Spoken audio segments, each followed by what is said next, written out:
आज का हमारा टॉपिक है क्लास 7th एनसीईआरटी का फोटोसिंथेसिस, जिसमें हम डिस्कस करेंगे कि लेसन प्लान को कैसे बनाएंगे, इंट्रोडक्टरी क्वेश्चंस कैसे बनाए जाते हैं, प्रेजेंटेशन टेबल कैसे बनेगी और मटेरियल एड, इन सब के बारे में। तो चलिए स्टार्ट करते हैं। मैं हूँ रीवा गुप्ता और हम डिस्कस करेंगे लेसन प्लान। तो सबसे पहले जब भी आपको लेसन प्लान बनाना होता है, आपको उसमें लिखनी होती है डेट। जिस भी दिन आप लेसन प्लान पढ़ाने वाले होते हैं बच्चों को, उसी दिन का डेटा आपको मेंशन करना है। डेट, उसके बाद class, then subject, topic, duration and period. देखिए, टॉपिक है हमारा फोटोसिंथेसिस, सब्जेक्ट है बायोलॉजी और क्लास है 7th।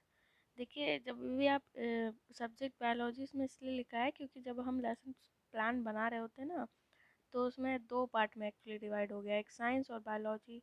तो साइंस वाले पार्ट में आप खाली फिजिक्स और केमिस्ट्री का पोर्शन लेते हैं और बायोलॉजी का अलग से पोर्शन बायोलॉजी वाले स्टूडेंट्स के लिए दिया गया है, इसलिए यहाँ पे बायोलॉजी लिखा है। उसके बाद आपको जनरल एम्स लिखने हैं। इसमें आपको लिखना होता है कि मतलब कि आपका क्या एम है, आप क्यों लेसन प्लान बना रहे हैं। First one is to develop interest in people for biology subject. Second is to make people aware of scientific fact for use in daily life.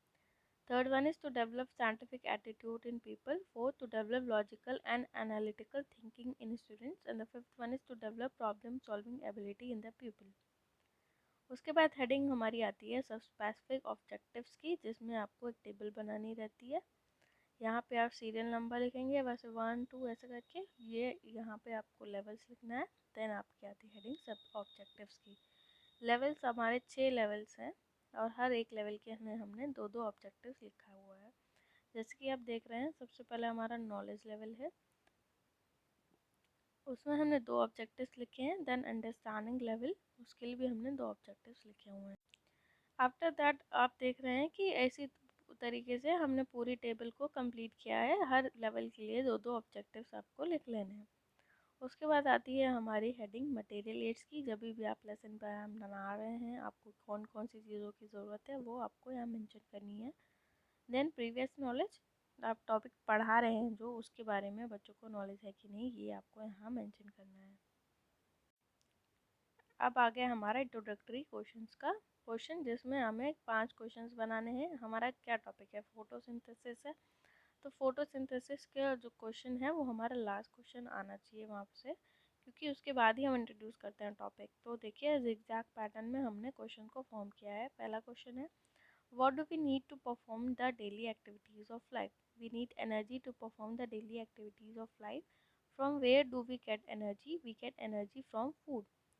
Next question is, name an organism that prepare food by itself. Plant is an organism that prepare food by itself. Through which process plants prepare their own food? Through the process of photosynthesis, plants prepare their own food. What do you know more about photosynthesis? Problematic questions. आपने देखा होगा यहाँ पे एक zigzag pattern follow किया है। उसका मतलब होता है कि जो पहले क्वेश्चन का आंसर है, सॉरी, पहले क्वेश्चन का जो आंसर है उसमें से ही आप नेक्स्ट क्वेश्चन को बनाएंगे। तो ये हो जाता है हमारा zigzag पैटर्न। उसके बाद आपको टॉपिक इंट्रोड्यूस कर देना है, that students today we will study about photosynthesis. Next हमारा आता है प्रेजेंटेशन टेबल।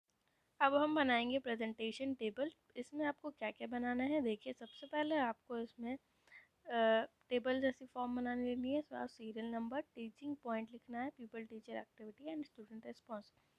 टीचिंग पॉइंट में आपको लिखना होता है कि आप कौन कौन सी मतलब टॉपिक्स पढ़ाने वाले हैं, वो आपको इसके नीचे लिखना है। पीपल टीचर एक्टिविटी, आप एज ए टीचर जो है वो क्या पढ़ाएंगे, इस सब का डेटा आपको यहाँ लिखना है। जैसे आपको दो डेवलपमेंटरी क्वेश्चन पढ़ाने पूछते हैं, वो आपको इसमें यहाँ लिखने हैं। और स्टूडेंट रिस्पॉन्स, जो आपके बच्चे यहाँ रिस्पॉन्स करते हैं, वो आप यहाँ लिखेंगे। तो ये तो लेफ्ट साइड है प्रेजेंटेशन पेज का। देखिए, पहला क्वेश्चन क्या है, developmental. Which part of the plant is green in colour? Leaves is the part of a plant that is green in colour. Second question है, what do you know more about photosynthesis? तो उसका no response आया। फिर हमने topic को लिखा यहाँ पे, डेफिनेशन ऑफ फोटोसिंथेसिस, क्या आपको ब्लैक बोर्ड पे भी ऐसे लिखना है। उसके बाद आता है हमारा एक्सप्लेनेशन। हमने पूरा यहाँ पे एक्सप्लेन कर दिया है टॉपिक को। देखिए, ये पूरा फोटोसिंथेसिस का एक्सप्लेनेशन है। वही वाला जो पेज है ना, उसका जो ये राइट साइड वाला पेज है जिसमें आपको टीचिंग मेथड, मटेरियल एड और ब्लैक बोर्ड वर्क लिखना है।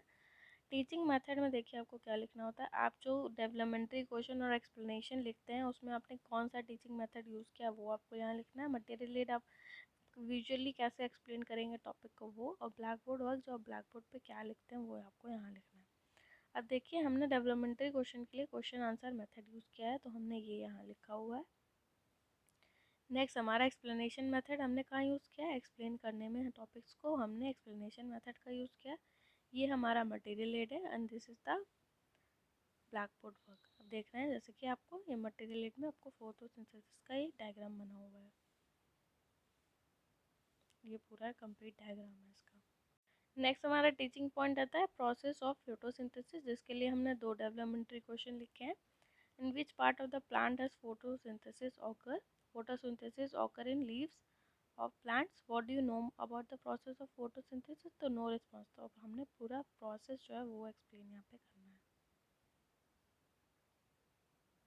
देखिए कौन सी हेडिंग आ गई, राइट साइड वाले पेज में आपको वही टीचिंग मेथड, मटेरियल एड और ब्लैक बोर्ड वर्क ये यहाँ पे मेंशन कर देना है। थर्ड टीचिंग पॉइंट हमारा है रॉ मटेरियल फॉर फोटोसिंथेसिस। अब इसके लिए भी हमने दो डेवलपमेंट्री क्वेश्चन लिखे और उसके बाद पूरा ये पीपल टीचर स्टेटमेंट में एक्सप्लेनेशन यहाँ पे लिख दिया। And this is the right side of the page जिसमें हमने क्वेश्चन आंसर मेथड डेवलपमेंट्री के लिए यूज़ किया, एक्सप्लेनेशन मेथड यूज़ किया, विजुअली हमने कैसे एक्सप्लेन किया टॉपिक को वो यहाँ लिखा, और ये black board work at the last में लिखा हुआ है। नेक्स्ट हमारा आ गया इक्वेशन फॉर फोटोसिंथेसिस। उसके लिए भी दो डेवलपमेंट्री क्वेश्चन आपको लिखने हैं और ये पूरा एक्सप्लेनेशन आपको दे देना है। पैटर्न पूरा सेम है बस आपको उसी को फॉलो करते हुए लेसन प्लान को बना लेना है।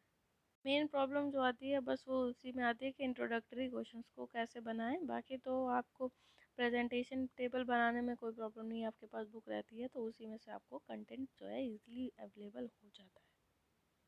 ये हमारा कॉम्प्रिहेंसिव क्वेश्चंस आ गए। अब इसमें देखिए आपने जो है टीचिंग पॉइंट्स पढ़ाए हैं ना, उसी से रिलेटेड आपको 5 क्वेश्चंस वहाँ से लिख लेने हैं। ये इसलिए लिखे जब बनाए जाते हैं ताकि आप रिकॉल करा सकें बच्चों को और उनको मतलब याद हो जाए क्या पढ़ा उन्होंने। पहला क्वेश्चन है what is photosynthesis. Next write down the raw material for the process of photosynthesis. Third is what is called the food factory of the photosynthesis. How does CO2 enter the plant for photosynthesis, why are leaves green in colour. उसके बाद यही वाले जो questions हैं इनको आपको black board summary में इनका जो है रिस्पॉन्स यहाँ पे लिखना है। एज इट इज़ आप जैसे ब्लैक बोर्ड पे लिखते हैं वैसे ही आपको यहाँ पे मेंशन कर देना है। मैं आपको बता दूं कि इसी तरीके से मैंने और भी लेसन प्लान अपडेट कर रखे हैं। इसकी प्लेलिस्ट बनी हुई है जिसमें आपको साइंस लेसन प्लान मिल जाएगा, मैथ्स लेसन प्लान भी है और लेसन प्लान इन हिंदी भी मैंने बना रखा है, तो आप प्लीज़ प्लेलिस्ट में जाकर उसको देख लीजिएगा। अब देखिए नेक्स्ट हेडिंग कौन सी आ गई, रिकैप्चुलरी क्वेश्चंस की, जिसमें हमने फिल इन द ब्लैंक्स जो है और ट्रू और फॉल्स 5 क्वेश्चन लिखे हैं। अब ये क्वेश्चंस आपको बच्चों से पूछने और उनके आंसर उन्हीं से लिखवाने हैं। देखिए ये 5 क्वेश्चन हैं। लास्ट हमारी हेडिंग आती है होमवर्क की। अब हमने टॉपिक कंप्लीट कर दिया, उसके बाद हमें लास्ट में होमवर्क दे देना है कि उसके बारे में आपको बच्चों से बोलना है कि आपको ये घर से करके लाना है। यहीं पे हमारा लेसन प्लान जो है कंप्लीट हो जाता है। 40 to 45 मिनट्स का जो भी लेसन प्लान है आपका वो यहाँ पे कंप्लीट हो जाएगा। एक बात का आप ध्यान रखिएगा, जब भी आप लेसन प्लान बनाएं तो उसको एक टाइम बाउंड के साथ ही बनाइएगा ताकि आपका जो है वो प्रॉपर टाइम पे कंप्लीट हो जाए। ऐसा नहीं होना चाहिए कि आपका लेसन प्लान चलता चला जा रहा है और टाइम ख़त्म हो गया है। ऐसा नहीं बनाना है आपको लेसन प्लान। आई होप आपको समझ में आया होगा। Thank you for watching.